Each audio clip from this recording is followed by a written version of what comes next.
Hello ಅಂದಮೇಲೆ Rajanna what ಅಂತ ಕೇಳ್ತಾರೆ. ರಾಜಣ್ಣ ಅವರಿಗೆ ಹಲೋ ಗಿಲೋ ನಡೆಯೋದಿಲ್ಲ ಅಂತ ಬೆಂಗಳೂರಿನಲ್ಲಿ ಸಚಿವ ಎಂಬಿ ಪಾಟೀಲ್ ಅವರು ಹೇಳಿಕೆಯನ್ನ ಕೊಟ್ಟಿದ್ದಾರೆ. ಹಲೋ ಅಂದಮೇಲೆ ವಾಟ್ ಇಸ್ ಯುವರ್ ವರ್ಕ್ ಅಂತ ಅವರು ಕೇಳುವಂತಹ ಸ್ವಭಾವದವರು.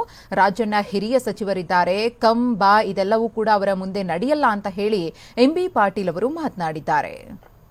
ನಿಮ್ಮದ ಸಚಿವರಿಗೆ ನಿಮ್ಮ ಸರ್ಕಾರದಲ್ಲಿ ಒಂದ್ ರೀತಿ ರಕ್ಷಣೆ ಇಲ್ವಾ ಅಂತ ಹೇಳಿ ಯಾರು ಹೇಳಿದ್ರು ರಕ್ಷಣೆ ಇಲ್ಲ ಅಂತ? ನಿಮ್ಮ ಸಚಿವರುಗಳೇ ಹನಿ ಟ್ರ್ಯಾಪ್ ಆಗುತ್ತೆ. ಪೊಲೀಸ್ ಸ್ಟೇಷನ್ ಕಂಪ್ಲೇಂಟ್ ಕೊಡ್ಲಿ. ಹನಿ ಟ್ರ್ಯಾಪು ಸುಮ್ಮನೆ ಯಾರು ನಿಮ್ಮ ಹತ್ರಕ್ಕೆ ಬಂದ್ಬಿಡ್ತಾರ? ನೀವು ಹಲೋ ಅಂದ್ರೆ ಹಲೋ ಅಂತಾರೆ, ನೀವು ಹಲೋ ಅನ್ಲಿಲ್ಲ ಅಂದ್ರೆ ಯಾರು ಹಲೋ ಅಂತಾರ? ನೀವು ಮಾತಾಡೋದಕ್ಕೆ ನಾನು ಮಾತಾಡ್ತಾ ಇದ್ದೀನಿ, ನೀವು ಮಾತಾಡಿಲ್ಲ ನಾನು ಮಾತಾಡ್ತೀನ? ನೀವು ವಿಶ್ ಮಾಡಿದ್ರೆ ನಾನು ವಿಶ್ ಮಾಡ್ತೀನಿ, ನೀವು ವಿಶ್ ಮಾಡಲಿಲ್ಲ ನಾನು ವಿಶ್ ಮಾಡ್ತೀನ? ಎರಡೂ ತರ ಆಗ್ಲಿಕ್ಕೆ ಸಾಧ್ಯ. ಅವ್ರು ನಿಮ್ಮ ಮೈಮೆ ಬಿದ್ದಾಗ ನೀವು ಅವ್ರನ್ನ ನೀವು ಮೈಮೆ ಬೀಳಕ್ಕೆ ಹಚ್ಕೊಂಡ್ರೆ ಬೇರೆ ಆಗ್ತದೆ ಅನ್ರಿ. ಒಂದೇದು ಅದಂತಲ್ಲ, ಹಂಗಲ್ಲ ಕೆಲವೊಬ್ರು ಬಂದು ಸುಮ್ಮನೆ ಟ್ರ್ಯಾಪ್ ಮಾಡುವಂತಿರ್ತದೆ. ಆಫೀಸ್ ಬಂದು ದುರ್ದೇಶದಿಂದ ಸುಮ್ಮನೆ ಇವತ್ತಿನ ದಿವಸ ಅಂಥದ್ದು ಇರ್ತದೆ. ರಾಜಣ್ಣ ಅವರು ಹಿರಿಯ ಸದಸ್ಯರು ಇವತ್ತಿನ ದಿವಸ, ಅವ್ರಿಗೆ ಇಂಥವೆಲ್ಲ ಕಮ್ಮು ಬಾ ನಡೆಯಂಗಿಲ್ಲ, ಹಲೋ ಗಿಲೋ ನಡೆಯಂಗಿಲ್ಲ. ಸಭಾ ಗೊತ್ತಿದೆ ನಮಗೆ, ಏನು ಹಲೋ ಅನ್ನ ವಾಟ್ ಅಂತ ಕೇಳ್ತಾರ, ವಾಟ್ ಇಸ್ ಯುವರ್ ವರ್ಕ್ ಹಂಗೆಲ್ಲ. ಹನಿ ಟ್ರ್ಯಾಪ್ ಅನ್ನೋದು ಬಹಳ ಕೆಟ್ಟ ಚಾಳಿ. ಬೆಂಗಳೂರಿನಲ್ಲಿ ಸಚಿವ ಎಂಬಿ ಪಾಟೀಲ್ ಅವರು ಕಿಡಿಕಾರಿದ್ದಾರೆ. ಉದ್ದೇಶಪೂರ್ವಕವಾಗಿ ಮಾಡೋ ತಪ್ಪು.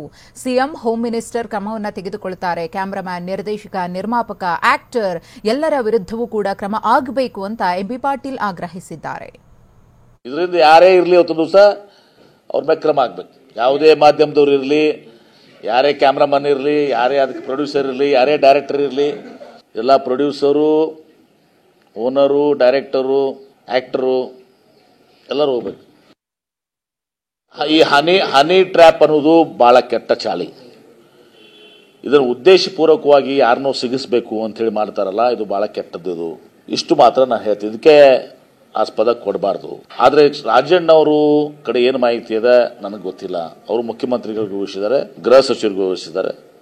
ಹೀಗಾಗಿ ರಾಜಣ್ಣ ಅವರು, ಸತೀಶ್ ಜಾರಕಿಹೊಳಿ ಅವರು ಪಕ್ಷದ ಮುಖ್ಯಮಂತ್ರಿಗಳು ಮಾತಾಡ್ತಾರೆ, ಅವರು ಅದ್ರ ಬಗ್ಗೆ ಕ್ರಮ ಕೈಗೊಳ್ತಾರೆ. ನಮ್ಮ ಮುಂದೆ ಹೇಳಿಲ್ಲ, ಅವ್ರು ಯಾರು ಡಿಸ್ಕ್ಲೋಸ್ ಮಾಡಿಲ್ಲ, ಅವ್ರ ಮುಂದೆ ಡಿಸ್ಕ್ಲೋಸ್ ಮಾಡಿದ್ದಾರೆ. ಈಗ ಮುಖ್ಯಮಂತ್ರಿಗಳಿಗೆ ಬ್ರೀಫ್ ಮಾಡಿದ್ದಾರೆ, ಹೋಮ್ ಮಿನಿಸ್ಟರ್ ಬ್ರೀಫ್ ಮಾಡಿದ್ದಾರೆ. ಅವ್ರು ಏನ್ ನಿರ್ಣಯ ತಗೋತಾರೆ, ಅವರೆಲ್ಲ ಗಂಭೀರವಾಗಿ ತಗೋತಾರೆ. ಗಂಭೀರವಾಗಿ ತಗೊಂಡು ಏನ್ ನಿರ್ಣಯ ಮಾಡ್ತಾರೆ ನೆಕ್ಸ್ಟ್ ನೋಡಿ. ಆ ವಿಚಾರದಲ್ಲಿ ಅವರು ಮುಖ್ಯಮಂತ್ರಿಗಳಿಗೆ ಬ್ರೀಫ್ ಮಾಡಿದ್ದಾರೆ. ನಾನು ಅದ್ರ ಮೇಲೆ ಕಮೆಂಟ್ ಮಾಡಕ್ ಹೋಗಲ್ಲ, ಯಾಕಂದ್ರೆ ಅವ್ರು ಏನೇನು ಬ್ರೀಫ್ ಮಾಡಿದ್ದಾರೆ ನನಗೂ ಗೊತ್ತಿಲ್ಲ. ಮುಖ್ಯಮಂತ್ರಿಗೆ ಬ್ರೀಫ್ ಮಾಡಿದ್ದಾರೆ, ಮುಖ್ಯಮಂತ್ರಿಗಳು, ಹೋಮ್ ಮಿನಿಸ್ಟರು ಅದನ್ನ ಅವ್ರ ಹತ್ರ ಅದು ಸೀಜ್ದಿದೆ. ನನಗೇನು ಮಾಹಿತಿ ಇಲ್ಲ. ಅವ್ರಿಗೇನು ಮಾಹಿತಿಯನ್ನು ಕೊಟ್ಟಿದ್ದಾರೆ, ಏನೇನಾಗಿದೆ ಅಂತ ಮಾಹಿತಿ ಕೊಟ್ಟರೆ ಅದ್ರ ಮೇಲೆ ಮುಂದಿನ ಕ್ರಮ ಆಗ್ತದೆ. ನಾನು ಹಾಗಂತವ್ರು ಎಲ್ಲಿ ನಮ್ಮ ರಾಜಣ್ಣ ಅವ್ರು ಎಲ್ಲಿ ಹೇಳಿಲ್ಲ, ಅದೆಲ್ಲ ಹೇಳಿರ್ಬೋದು. ಈಗ ಕಾಂಗ್ರೆಸ್ ದಿವಸ ಹಿಂಗೆ ನಮ್ಮ ಕಾಂಗ್ರೆಸ್ನವರೇ ಮಾಡಿದಾರೆ ಅಂತೇಳಿ ದಿವಸ ಯಾರು ಕೂಡ ಹೇಳಿದ್ರು. ಎಲ್ಲಾನು ಚರ್ಚೆ